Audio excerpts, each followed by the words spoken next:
9 topics. You follow? And whatever we're going to discuss in this Bhagavatam, there will be so many intertwined conversations. The longest narrative will be Vidhu and then Trial, 2 cantos, canto 3 and 4. Kapil, Devahuti. You will see, we already discussed Maharaj Parikshit with Ashvatthama. But all these things are supporting the fact that Krishna is God. And that will be revealed. And we will get into the Krishna Lila in the 10th canto. Now that we have discussed about these categories, his energies at work, then we're going to really better the 10th canto. Prabhu, I have a question. Yes. See, the 12th canto is about the pastime of Krishna, about the confidential pastimes. So, does that not fall into Ishanukatha instead of Ashraya? Which canto? Canto 10. Yeah, canto 10 is definitely, this one is very focused on Sva Ashraya, definitely. Not Ishanukatha? No, because Ishanukatha refers to Ishanukatha, the story of the great kings, the story of the great dynasties. Okay. So, the stories, the science of God, yes, but as revealed through the lives of the great kings.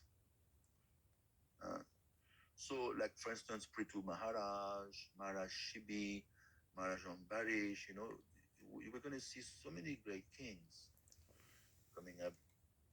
But the 10 topics is definitely the 10th canto, Sva Ashraya Ashraya. That everything merge, everything culminate in the God of God, the Dev, and Krishna is Dev.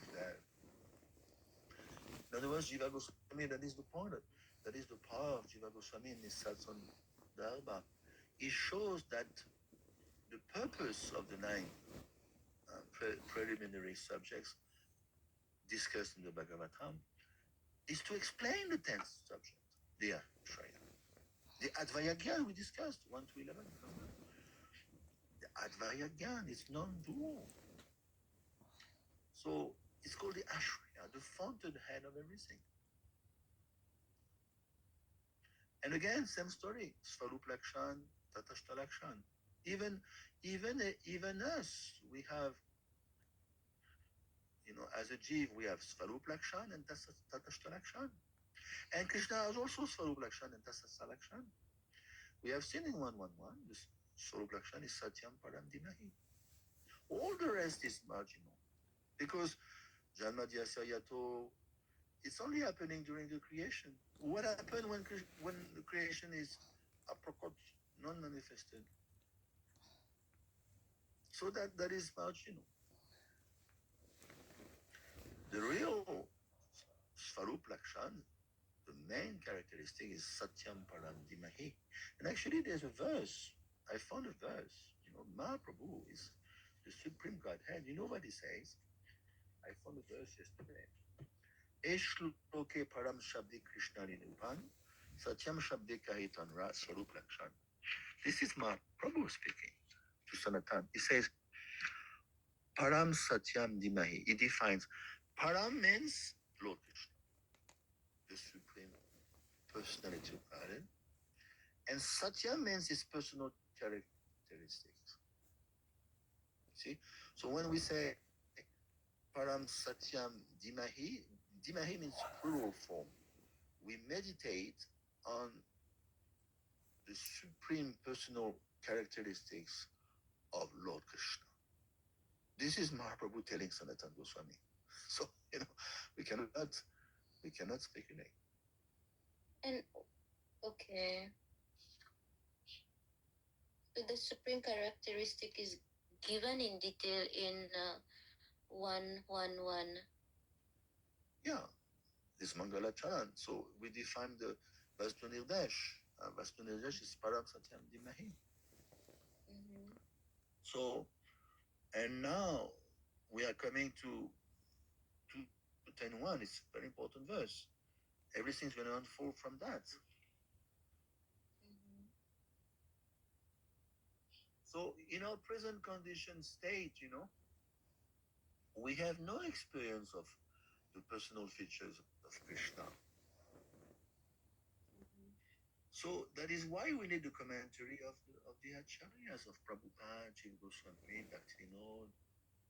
So we don't misconstrue, or we don't misconstrue owing to our strong material conditioning. We could misconstrue. So the acharyas are always reminding us that we study Krishna through his energies. We study the 10th topic of Bhagavatam, Krishna, Sva, Ashraya, Ashraya, through the 9 topics. These are symptoms to better appreciate the final focus that is Lord Krishna. We go through his energies. We go through different tattvas. So whether the point of Jiva Goswami is whether you study from the aggregate point of view, that is Samasti, or from the individual point of view, that is Vyasti, the Jiv, we can better appreciate, because the Jiv is not different from Krishna on the level of quality. We can better appreciate the marginal characteristics of the Lord. Prabhu, when you're mentioning one can study Krishna, I mean, from the perspective of the soul, which is Vyasti, I'm not able to grasp exactly what does that mean. Just, I mean, okay, if I study Srimad Bhagavatam, from I'm studying, I'm learning about Krishna through Samasti. Am I right? Yeah, you can do both. This is the point of Jiva Goswami. So, you can start from Vyasti, the Jiv perspective, or what do you mean? What do you mean by the Jiv perspective? Because we should not separate the nature of the Jiva soul, from Krishna. We are Mamemamcho Jiva Loke, Jiva Bhuta Sanatana. Krishna says 15.7, all the Jivas belong to me. They are mine. So as soon as you distinct yourself from Krishna, you are at fault. We don't even... I mean, I want to know if you can give an example, how someone is studying about Krishna separate from Krishna. See, you can fall into the trap of trying to understand the nature of the soul independently of Krishna. That's Maya. Okay. That's Maya. Because we don't even possess our soul. Okay. See, yeah. It goes that far. You don't possess yourself. In other words, it's a very deep philosophy. You don't possess yourself. You belong to God. When we say we belong to God, all religions say that.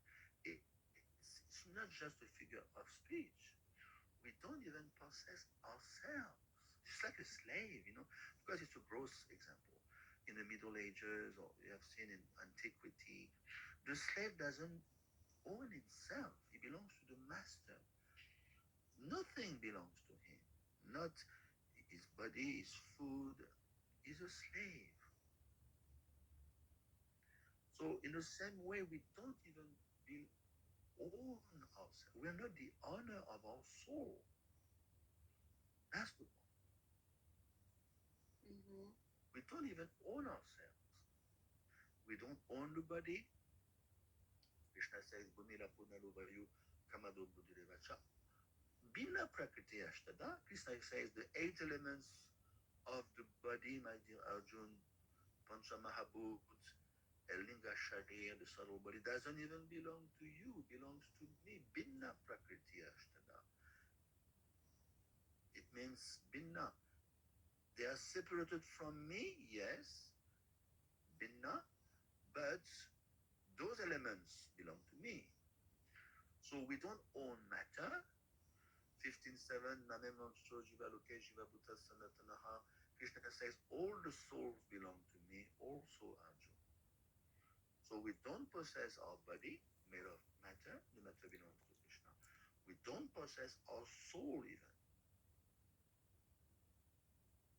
So you can study Bhagavatam, Vedic literature from the perspective, the individual perspectives, Vyashti. But that's great, wonderful, but don't be misled by, at the end of your study, concluding that the Jiv is different from Krishna, because you're going to put your foot in the mouth.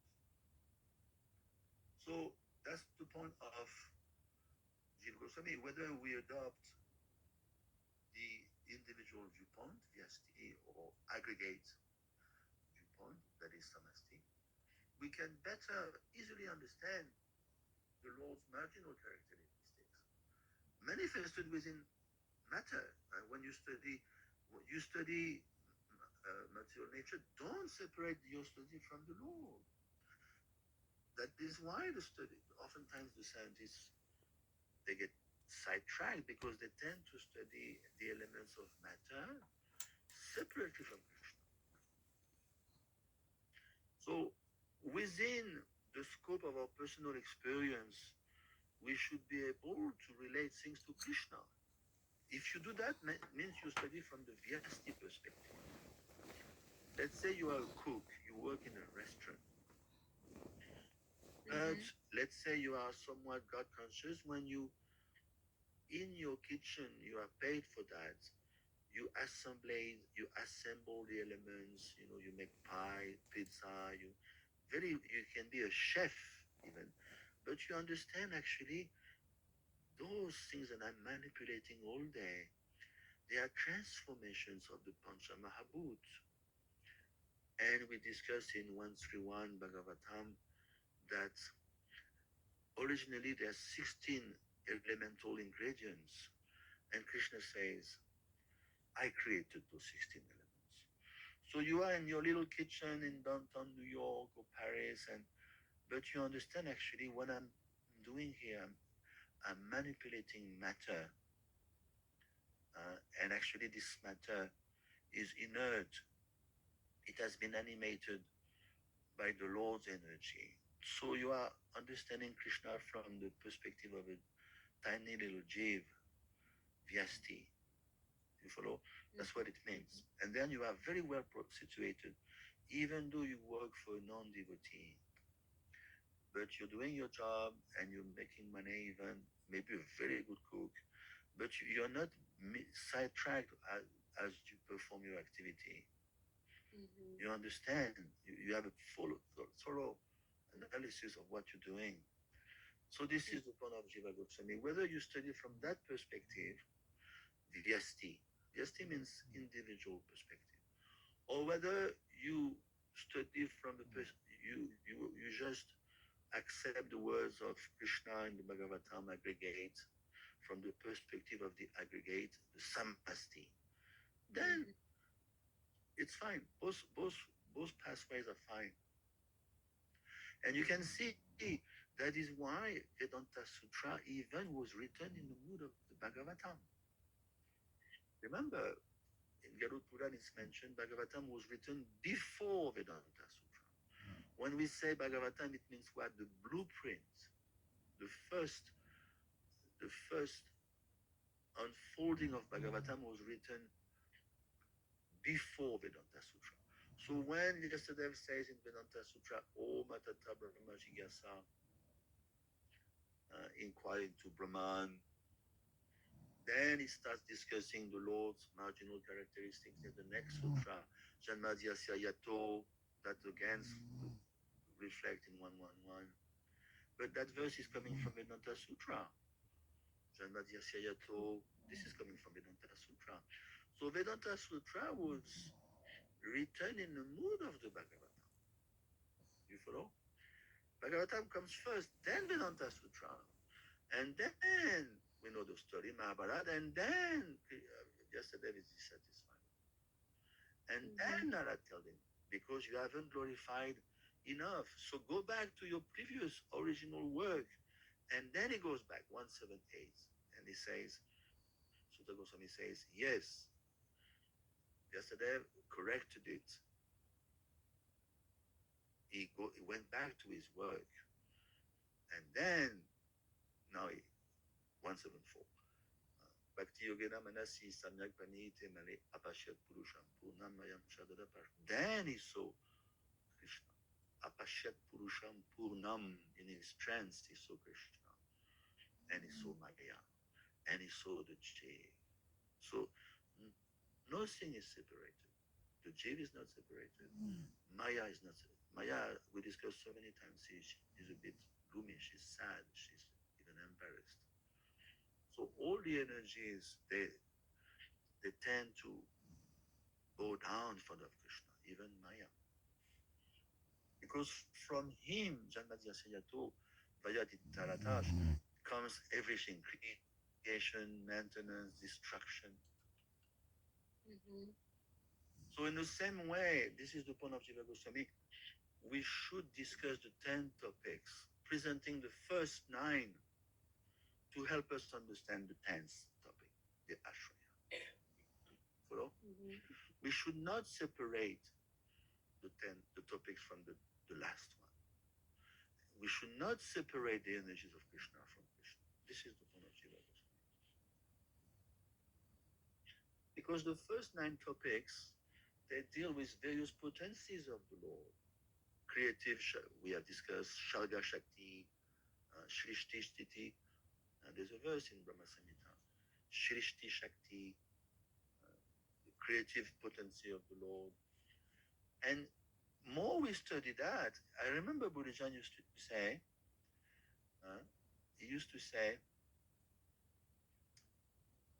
very nice sentence. He was very good for coining very powerful sentence. Buddhajan Prabhu. Aishvarya Bhav will emulate your Dasya Bhakti. See, Aishvarya Bhav will emulate your Dasya Bhakti. In other words, more you understand how powerful is God through his energies, more you will be Das, Krishna Das. Just like in a dollar, US dollar is written, in God we trust. It's just a hollow statement. Oh yes, we trust him. You don't even know God. How can you trust him? And their actions manifest that point that they don't trust in God. All day they're doing nonsense. And they're writing in God we trust. How can you trust someone you don't even know him? Why are you doing nonsense all day? So it's a hollow statement.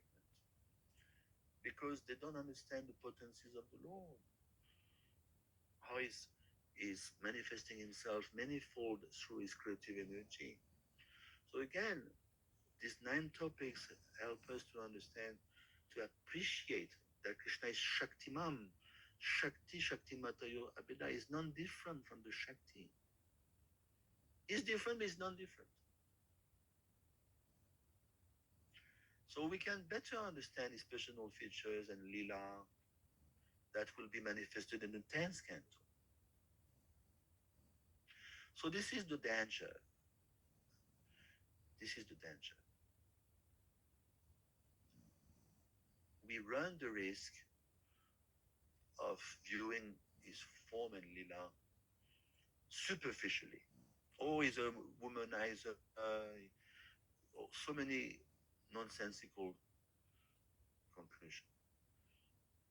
He's an ordinary human being, endowed with extraordinary powers, And then all Gita is dismantling that. Avajanantim Muda Manushim Tarumash.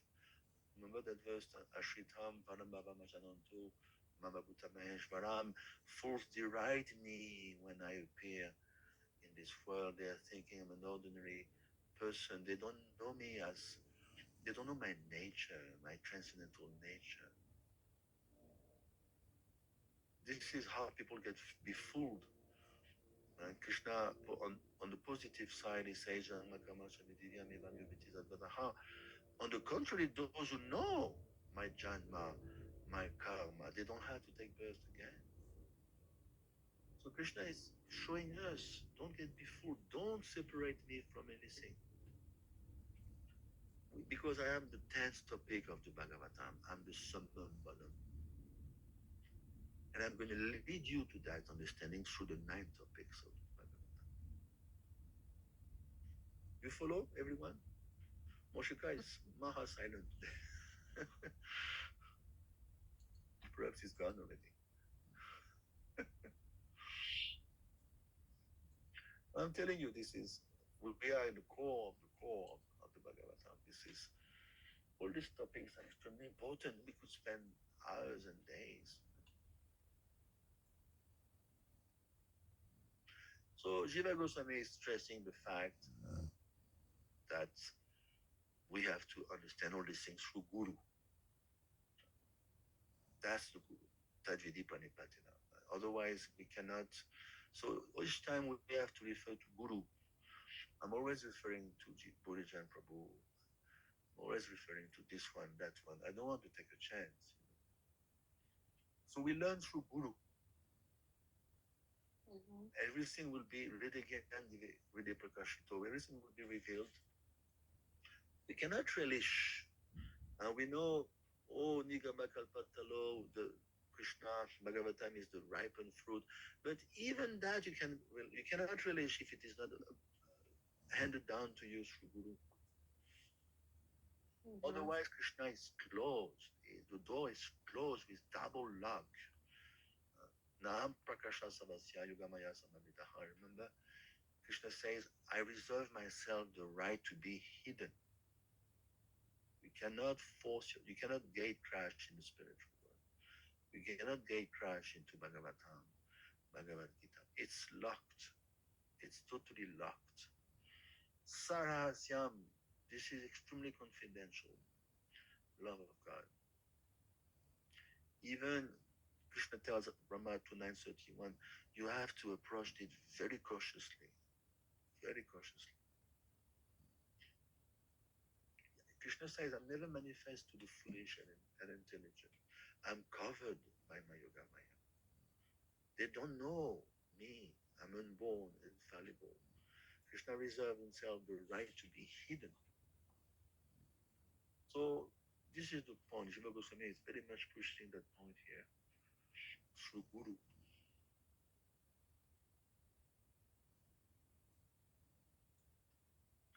Okay, let's move on, but actually it's 7 o'clock my time, so at least we covered 2 shlok.